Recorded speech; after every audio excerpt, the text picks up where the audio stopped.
I've heard time and time again that the Star Wars sequel trilogy, or that Disney, has completely messed up hyperspace. Is that true? Well, probably, but hyperspace pretty much since its conception has been a complete mess. It's almost always simply a method of transportation or a plot device when something like an interdictor is involved, and not really something that gets a whole lot of attention unless you're talking about, for example, a role-playing game. So we'll talk about today how hyperspace does make no sense, and I'll briefly touch on whether that's important or not. However, at the end of the day, whether you care or not is a personal choice. So the first thing that makes no sense about hyperspace is the total inconsistency when it comes to time. We know from A New Hope that hyperdrives can come in various different speeds. The Falcon, for example, makes 0.5 past light speed, and the EU expanded on that with essentially a hyperdrive rating system.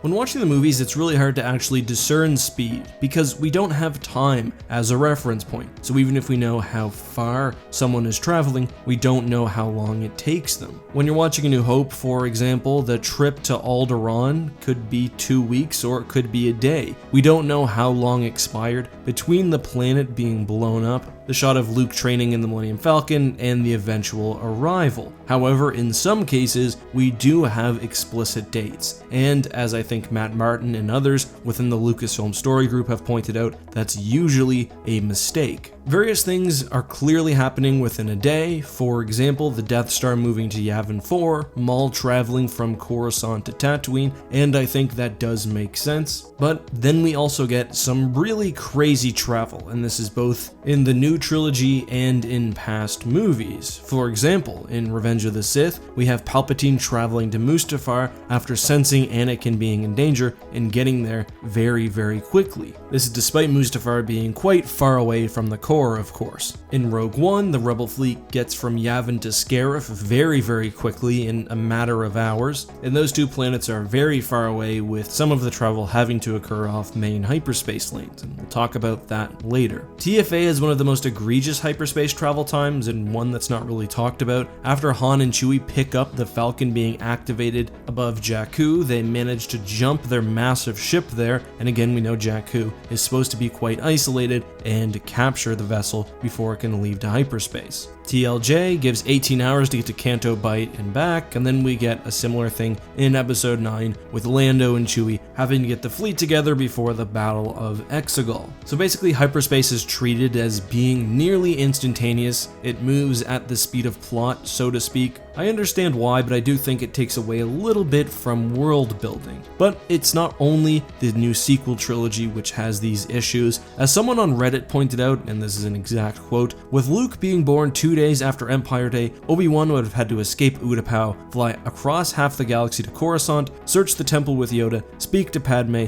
fly to Mustafar, defeat Vader, and then fly to Polis Massa, all in 2 days. This instantaneous travel sort of weakens the whole idea of having hyperspace engines, and it contradicts basically every secondary source. When it comes to Legends, expanded universe books and secondary material typically implied a much longer time for hyperspace. For example, the Thrawn trilogy and other similar books of that era talk about journeys being many days or even weeks, especially when the journeys were happening in the Outer Rim. Now, new canon hasn't been so dramatic with the travel times, but again, not near instantaneous like we see in the movie. So it really doesn't make sense that hyperspace and hyperspace speeds aren't really considered when the plot is being developed. If that bothers you, well, that's fine. If it doesn't, I also completely understand, and I lean more in the latter category. However, one issue that I do have more of a problem with is about how hyperspace treats gravity and gravity wells. From A New Hope, we know that hyperspace travel still somehow involves calculating planetary bodies, gravity, stellar objects, etc. And I will say the new canon especially has been struggling with how hyperspace actually works,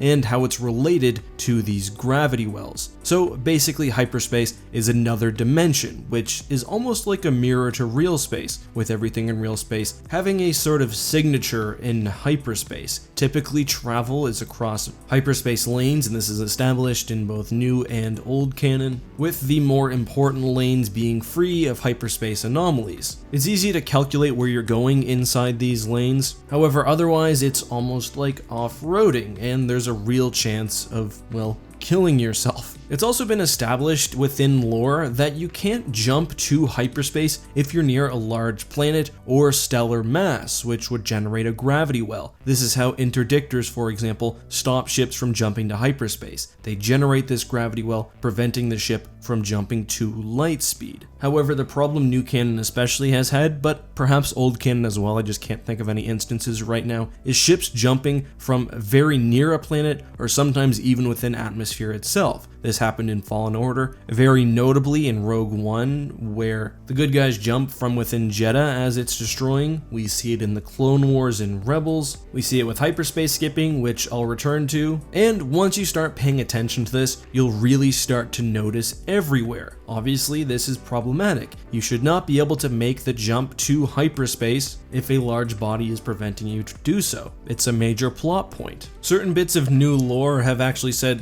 well, you can jump from hyperspace, it's just technically that you have to turn off a safety on the ship, but that makes no sense too, because even in situations where people are about to be destroyed by an Imperial fleet with interdictors, they don't take the risk and turn this switch off. And this is especially true where things like blind hyperspace jumps or extremely short jumps are more prevalent in canon now than they were in Legends, especially when certain authors like Zahn were writing. So I guess what I'm saying is that hyperspace should have limits. You should not be able to jump within the gravity well of a planet because you're just not able to. The stellar forces or whatever it is that prevents jumping within a gravity well, I think should be respected whenever possible. What's more, I don't like plot points that show hyperspace jumps bringing people very, very close to a large body. They should be being pulled out of hyperspace here. That's the whole point. In episode 7, we see the Falcon come out of hyperspace like a few hundred feet away from a mountain, which again far within the gravity well. We see something perhaps even more violating the basic principles in episode 9 with hyperspace skipping, which shows the Millennium Falcon not only coming out of light speed far within a planet's gravity well, but then proceeding to exit afterwards. That scene, in my opinion, also kind of breaks down the idea of first order tracking, which is based on extremely advanced computers based on capital ships, which would essentially brute force the trajectory of a ship to figure out where they were going. Now, I've done a whole video on why I don't think that necessarily makes sense, but with something like hyperspace skipping, that should be a viable defensive measure against this, but the TIE fighters managed to keep up. Episode 8 also shows us the Holdo maneuver, which a lot of people have a big problem with. Personally, I'm whatever on it. It looks cool, and I do think it makes sense as a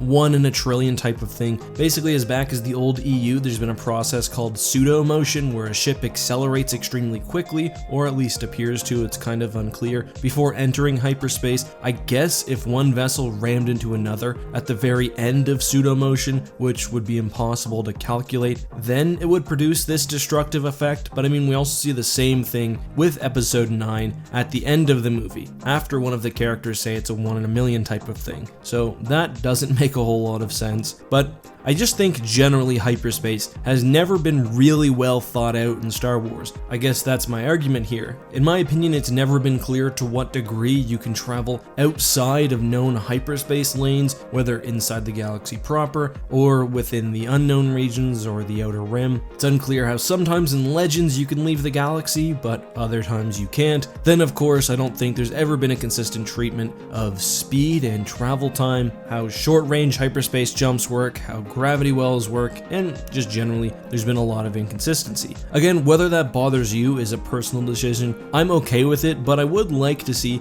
a more unified approach to hyperspace taken at some point. It's been explained in the EU and in reference books, but I'd actually like to see that information information brought into stories, and presumably that's why a story group exists, but when it comes to this point, I don't think they've been doing their jobs very well. But that's all I have for you guys today. Until next time, have a good one. This has been your host, EckhartsLadder. Don't let anyone cough on you, don't cough on anyone else, stay home unless you need to go outside, and if you're going out, maintain your social distancing, like Yoda on Dagobah. Anyway guys, until next time, may the Force be with you.